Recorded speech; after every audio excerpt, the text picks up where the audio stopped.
Olá, o Gente.com está começando e o nosso convidado de hoje é um pesquisador que traz no currículo o mérito de ter salvado muitas e muitas vidas. Ele tem um currículo invejável. Foi responsável pelo primeiro transplante de medula óssea do Brasil em 1979. E depois de completar 70 anos, o médico especialista em hematologia e oncologia, Dr. Ricardo Pasquini, deixou a chefia do Serviço de Transplante de Medula Óssea do Hospital de Clínicas da Universidade Federal do Paraná, mas continua trabalhando. E hoje ele conta como foram todos esses anos de atividade e os avanços no tratamento dos pacientes que precisam do transplante. É uma honra falar com o senhor, muito obrigada pela participação conosco. A gente podia voltar então nesse ano de 79 para lembrar, se olharmos hoje a situação dos pacientes que chegam com esse problema sério diante dos médicos e o que o senhor enfrentou em 79, lembra para a gente como era essa realidade, doutor Pasquini?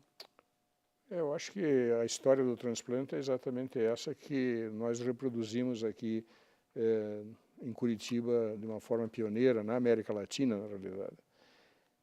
Porque o transplante realmente começa na década de 60, né, com péssimos resultados, né, e até um descrédito em relação do potencial dele.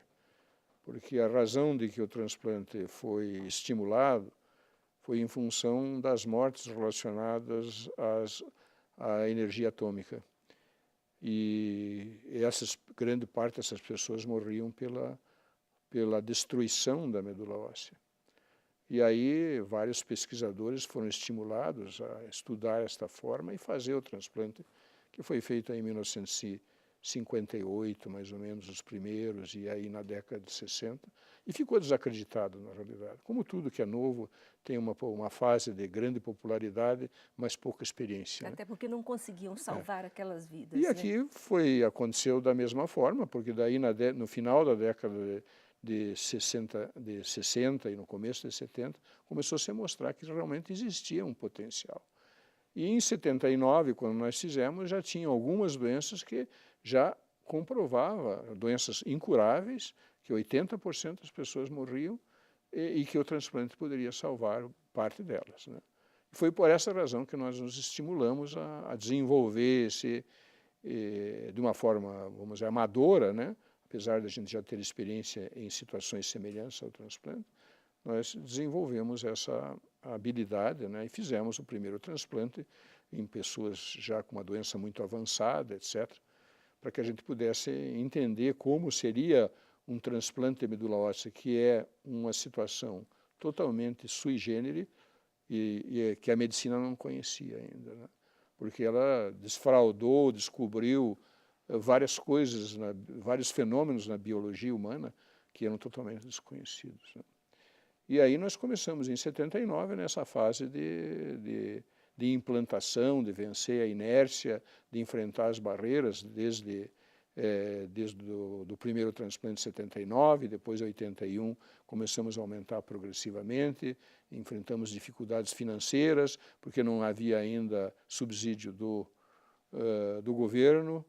Nós participamos em toda a regulamentação do transplante em Brasil, pré-requisitos, etc., necessidade de treinamento de pessoas, e eu acho que com isso, juntamente com o grupo do Rio de Janeiro, do INCA, que mais tarde começaram também, e mais algumas pessoas de São Paulo, nós pudemos elaborar uma regulamentação muito séria, exigindo competência dos vários atores que participam, e isto eu acho que foi a pedra fundamental que o transplante começasse bem no Brasil e ser um sucesso no Brasil, porque é realmente uma área que desenvolveu com uma base científica muito forte.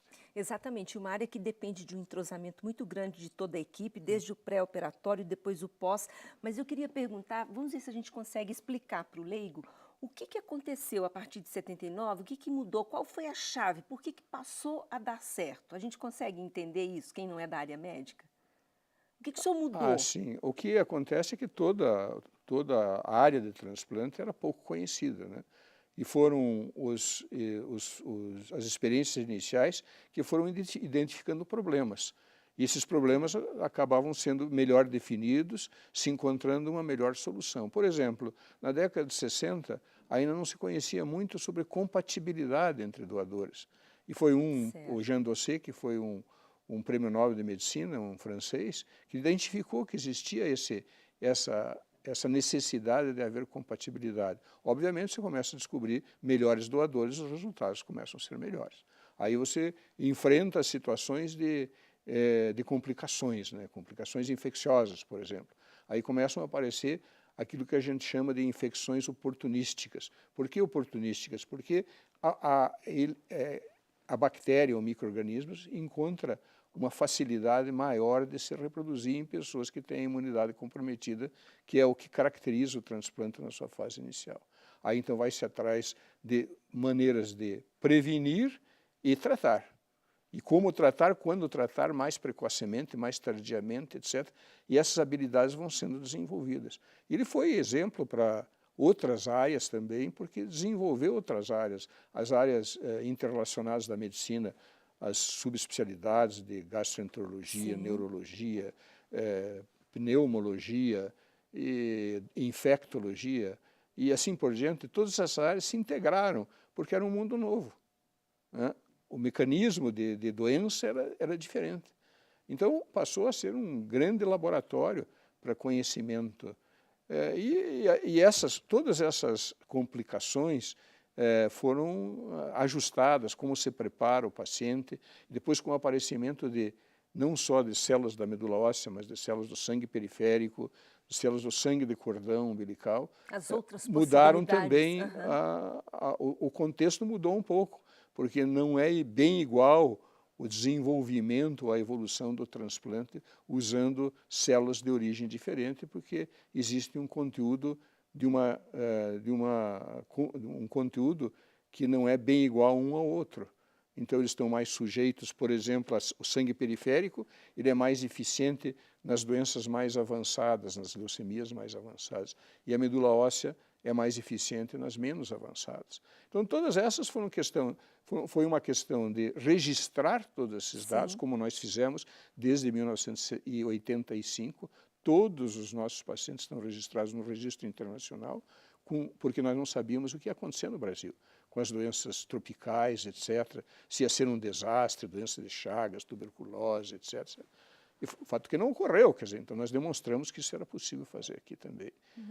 Então, essa persistência, essa reunião de todos os atores envolvidos, que a enfermagem tem um destaque especialíssimo nisso, porque ela participa dia e noite do paciente, está do lado do paciente.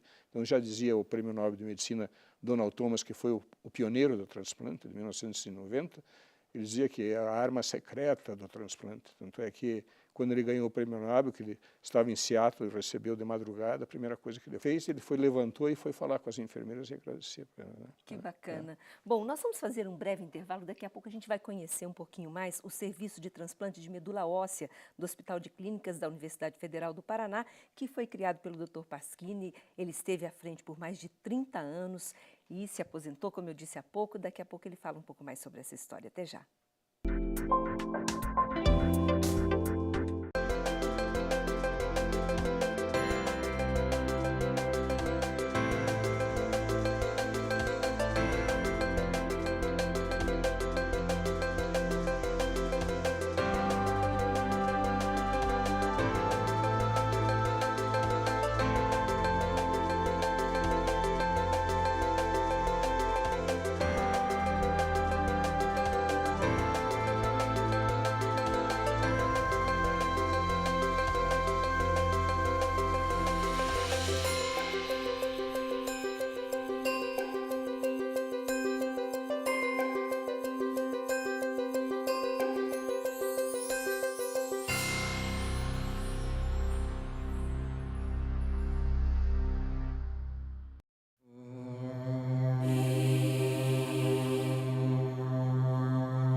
Estamos de volta com o Gente.com, hoje recebendo o Dr. Ricardo Pasquini, que é pioneiro no transplante de medula óssea no Brasil.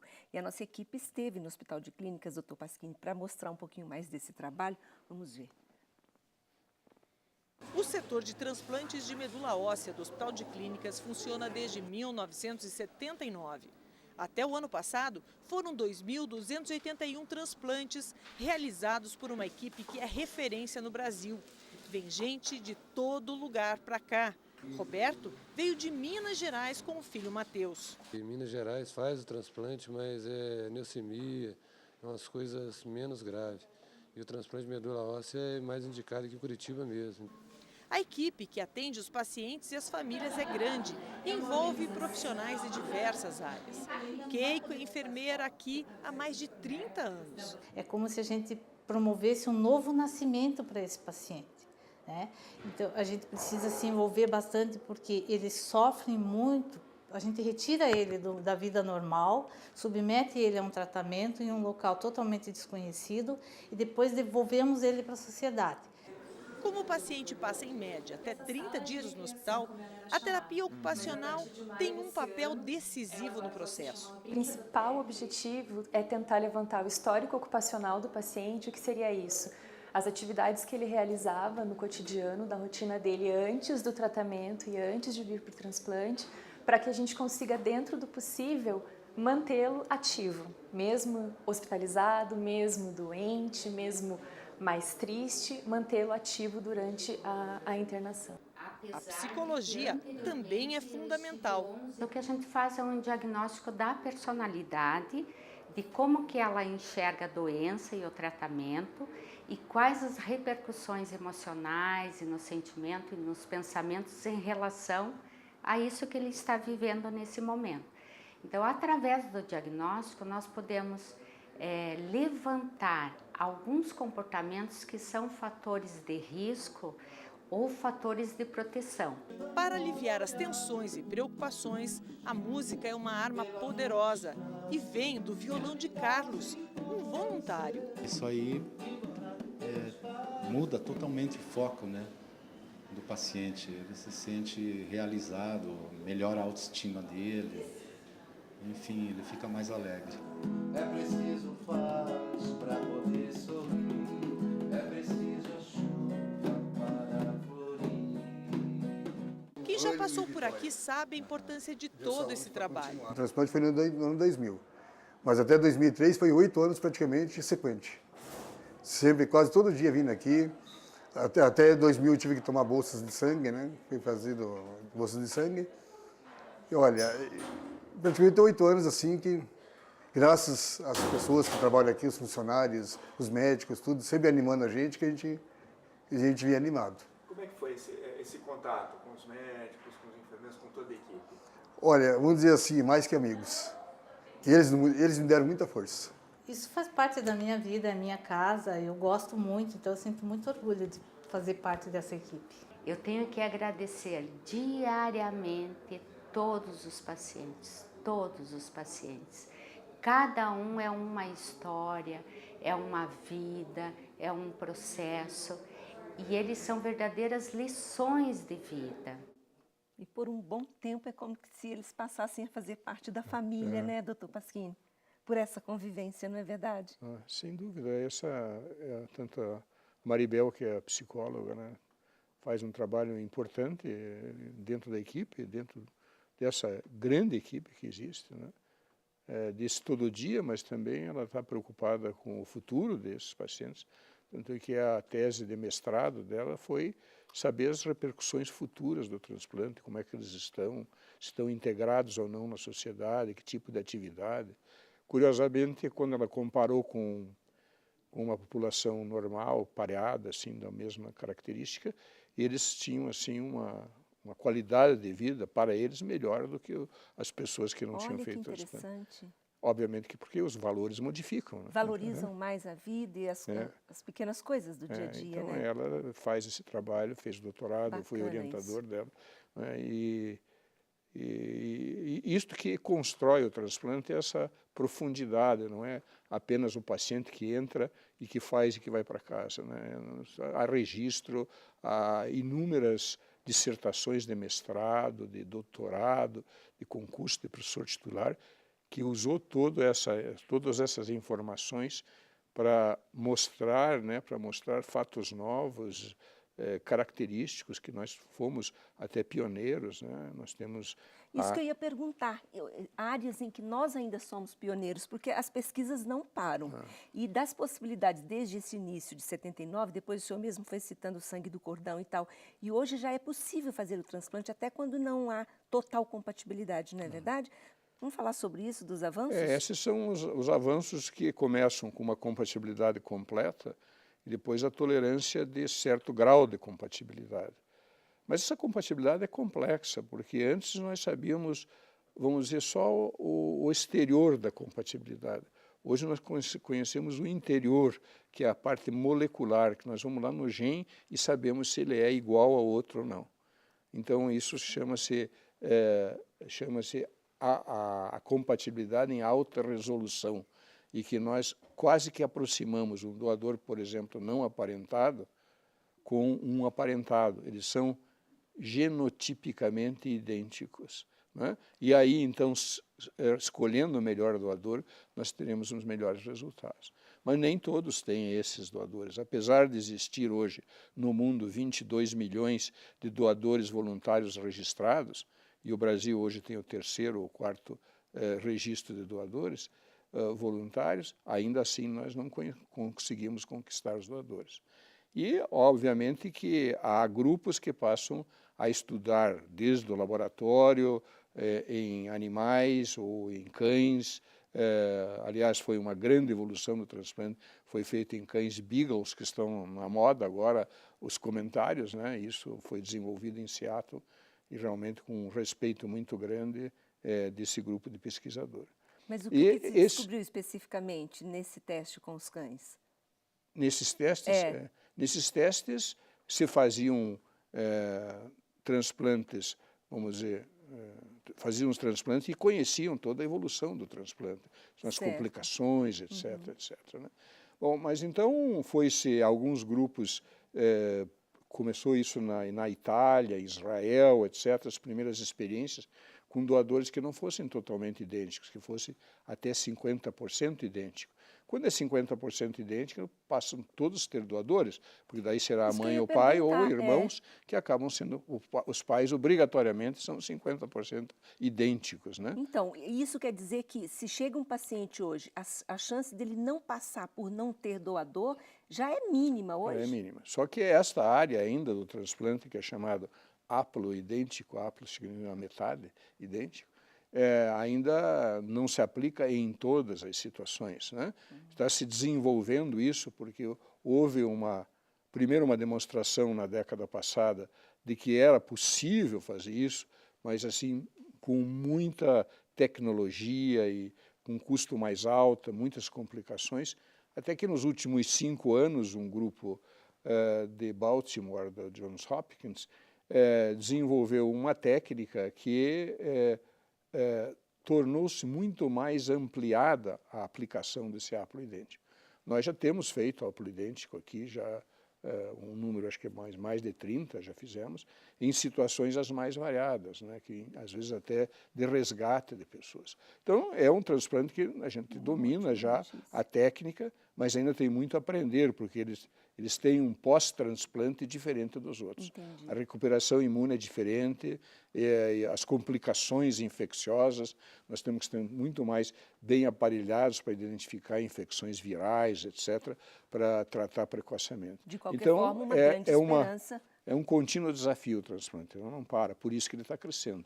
Continua aumentando o número de transplantados no mundo inteiro. Muito bom, a gente faz mais um intervalo, daqui a pouquinho vamos entender, o doutor Pasquini vai explicar como é, afinal de contas, esse transplante de medula óssea. Já voltamos.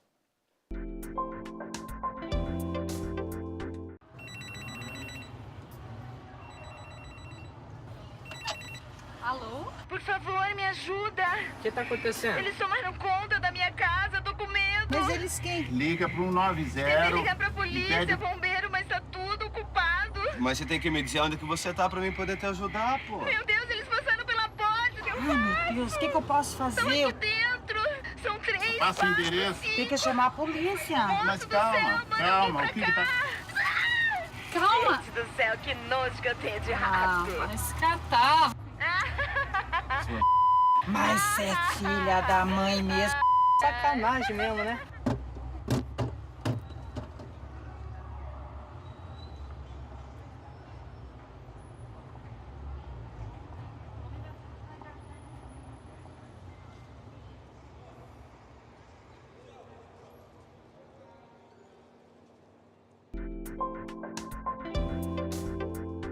Voltamos com Gente.com e hoje estamos recebendo aqui no estúdio o Dr. Ricardo Pasquini, falando sobre os avanços no transplante de medula óssea. A gente podia explicar um pouquinho como é, o que é, afinal de contas, esse transplante, que mais parece uma transfusão de sangue, não é verdade? Eu sempre digo que o transplante de medula óssea é um procedimento clínico complexo, de uma complexidade que não se compara a nenhuma outra situação. Dentro disso está o transplante em si. O transplante em si é a parte mais simples de todo esse procedimento complexo. O que ele é? Ele é uma célula progenitora do sangue que é capaz de formar o sangue se ele for implantado em alguma pessoa. Então nós precisamos desta célula, que pode ser colhida da medula óssea, que tem no sangue de cordão.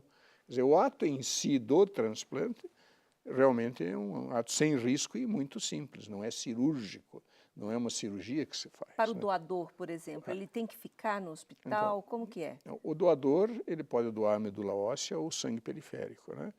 Se ele vai fazer o sangue periférico, não precisa ser nem internado.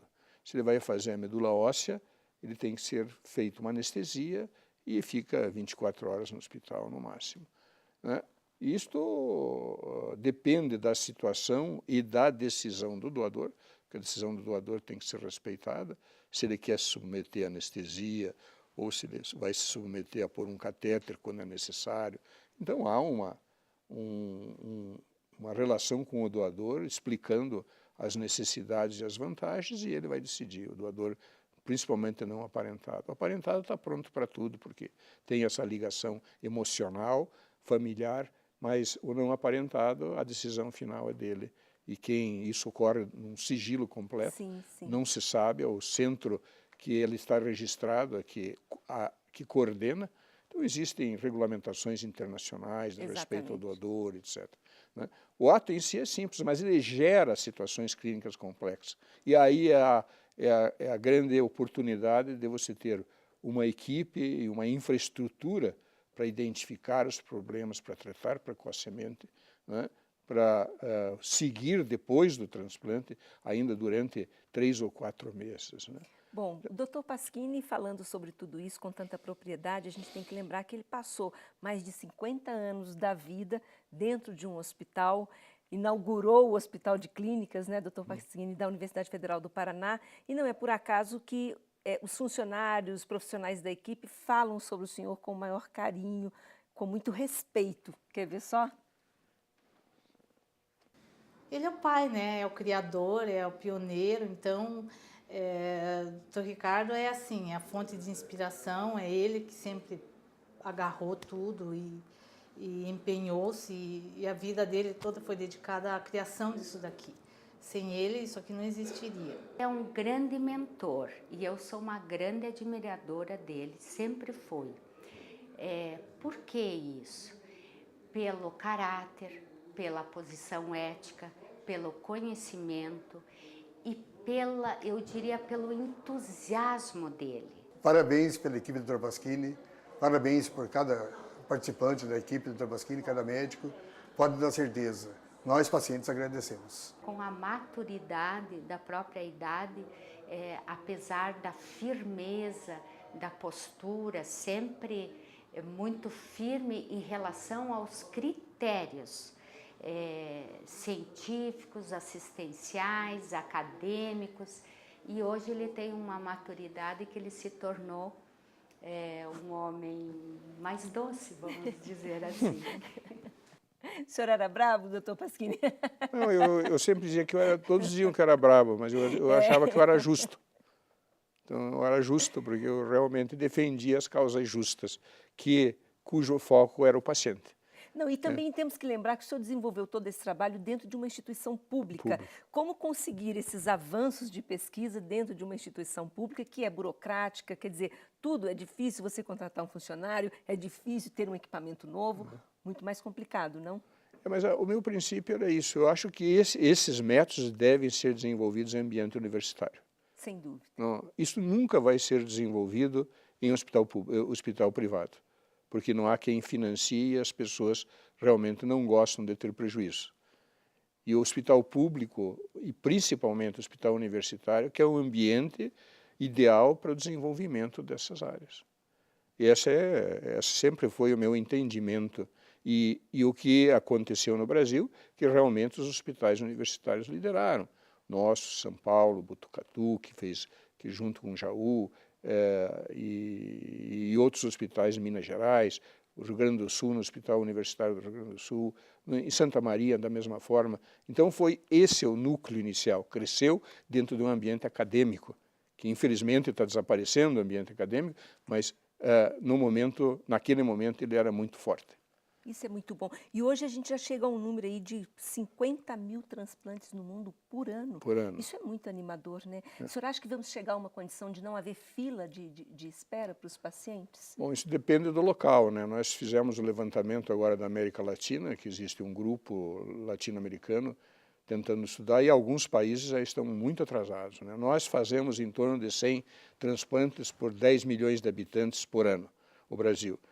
Num país bem desenvolvido ou desenvolvido, né, do leste europeu ou dos Estados Unidos, da América do Norte, fazem aproximadamente 300. Então, existe uma demanda reprimida no Brasil, que é mais ou menos parecida com o que existe na Argentina e no Uruguai, e nos outros há países da América Latina que ainda não fazem transplante, né, e da América Central da mesma forma. Mas há um estímulo, existe uma organização hoje mundial que está estimulando a esses países a desenvolver o transplante. A gente tem participado, agora mesmo tivemos uma reunião na Bahia, existe um grupo brasileiro bastante ativo em termos de estimular, encontrar caminhos para que esses países se desenvolvam. Mas no Brasil ainda a demanda é reprimida, e deve-se dar o exemplo aqui do Paraná, que nós conseguimos recursos através de várias origens, da comunidade, etc. Não havia limite, na realidade nós íamos buscar os recursos possíveis. Nós temos uma unidade com capacidade de 21 leitos e só temos 12 funcionando. E isto realmente é um retrocesso inaceitável. Com os pacientes chegando, né? É inaceitável, porque nós estamos deixando de salvar a vida. Então tem gente morrendo porque não está se fazendo o transplante. Nós temos os recursos, mas o governo é incapaz de administrar isso. A universidade é incapaz de administrar isso, porque não tem autonomia suficiente. E toda essa situação hoje política de universidades que vem trazendo um grande retrocesso e um desânimo das pessoas que hoje trabalham no hospital, principalmente a área mais especializada, mais acadêmica, está se afastando da universidade porque não vê local para o desenvolvimento. Grandes centros, grandes áreas de pesquisa como o transplante, dificilmente poderiam iniciar no momento que nós encontramos nessa banalização e nessa mudança de foco. O foco não é mais o paciente, né? O foco são interesses individuais de grupos que pertencem à universidade em todos os escalões. Bom, fica aqui então o alerta do Dr. Ricardo Pasquini, que é sem dúvida a maior autoridade no Brasil quando se fala em transplante de medula óssea. Eu agradeço muito a sua participação e até a próxima oportunidade. Parabéns por toda essa trajetória. Muito obrigado pela oportunidade. O Gente.com está terminando. A gente se vê no próximo programa. Até lá.